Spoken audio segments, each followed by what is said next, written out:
I never thought I'd see the day when my own sister would look down on my children.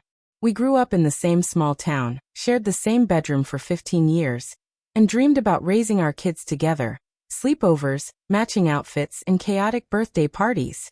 But somewhere along the line, she decided that her world was shinier, cleaner, and more perfect than mine. It all started with one message, simple and cold. I think it's best if your kids don't come to Lily's birthday this year. They're kind of a bad influence. I read that text 3 times before it sank in. My stomach turned as I looked at my phone, the words burning through me like acid. A bad influence. My kids? The same kids who spent weekends drawing cards for their cousin. The ones who saved their allowance to buy her a friendship bracelet? I couldn't believe my sister, Claire, was saying this. My twins, Ben and Ella, were only 8. Sure, they were a little loud, a little messy, but what kid wasn't? I tried calling her, but she didn't pick up. When she finally texted back, she said she was busy with party prep and couldn't talk. That night, I tucked my kids into bed, pretending everything was fine. Ella asked if she should wear her sparkly dress to Lily's party, the one she'd been planning for weeks. My throat tightened. I forced a smile and told her we'd talk about it in the morning. The next day, Claire posted photos of the party on Facebook. A perfect pastel theme, a rented venue, kids in designer outfits, and my sister smiling like a celebrity host. My kids weren't there. Instead, they sat on the couch, scrolling. For weeks, I watched how Claire flaunted her new circle of wealthy friends. She'd started hanging out with the school's PTA elites, bragging about her well-behaved daughter and respectable family.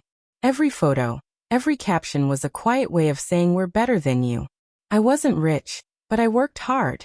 I managed a small bakery, raised my kids alone after my husband passed away, and still made sure they were kind, respectful, and grateful. If that made them not good enough, then maybe it was time to remind my sister what real goodness looked like. My chance came sooner than I expected. Claire's bakery vendor canceled a week before the PTA charity event she was co-hosting. She called me in a panic, voice trembling as she begged for help. "You're the best baker I know," she said.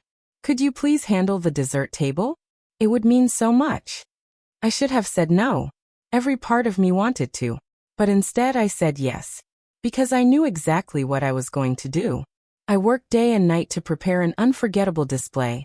Cupcakes, cookies, macarons, and a massive 3-tier cake. Everything looked professional, flawless, and expensive.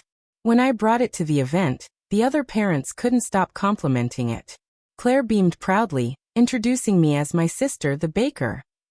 But as I set up, I noticed her whispering to one of the moms, something about how some people are good with their hands, others are better with class. I smiled. I kept smiling even when she dismissed me like hired help. Because I wasn't there just to bake. Halfway through the event, the microphone system crashed. Claire's co-host was scrambling to fix it when I offered to say a few words. "Just to thank everyone," I said sweetly. Claire nodded, clearly pleased that I was being cooperative. I took the mic, looked around at the crowd of polished faces, and started speaking. "I just wanted to say how grateful I am to be part of this event," I began.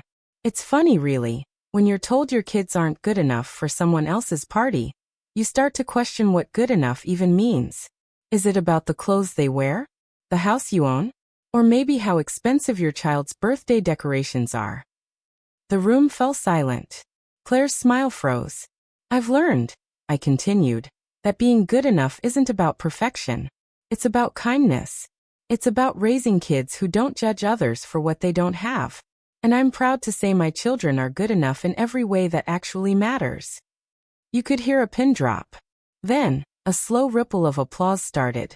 Parents began nodding, clapping, even cheering. Claire's face turned crimson.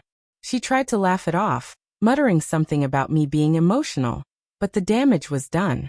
People saw through her polished image that day. They saw who she really was beneath the perfection.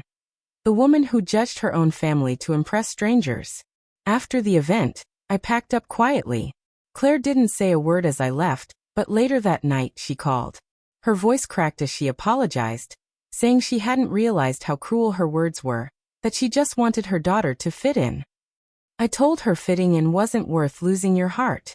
Weeks passed and our relationship changed. She started bringing Lily by the bakery, letting her play with Ben and Ella again. There was awkwardness at first, but slowly the kids rekindled their bond. I didn't forget what happened, but I chose to. Still, that moment on stage stayed with me. It wasn't about revenge anymore. It was about standing up for my children, for every parent who's ever been made to feel less because they don't fit someone else's picture-perfect life. Sometimes life gives you small, quiet victories. Not the kind that break people, but the kind that wake them up. So yes, my sister said my kids weren't good enough. But that day I showed her, and everyone else, that being good enough isn't about status or reputation. It's about love, empathy, and strength. And as I watched my children laughing with their cousin again, faces sticky with frosting from a fresh batch of cupcakes, I realized something. You don't need to be invited to someone's party to shine. Sometimes you just bake your own cake and make the whole world taste what real sweetness feels like.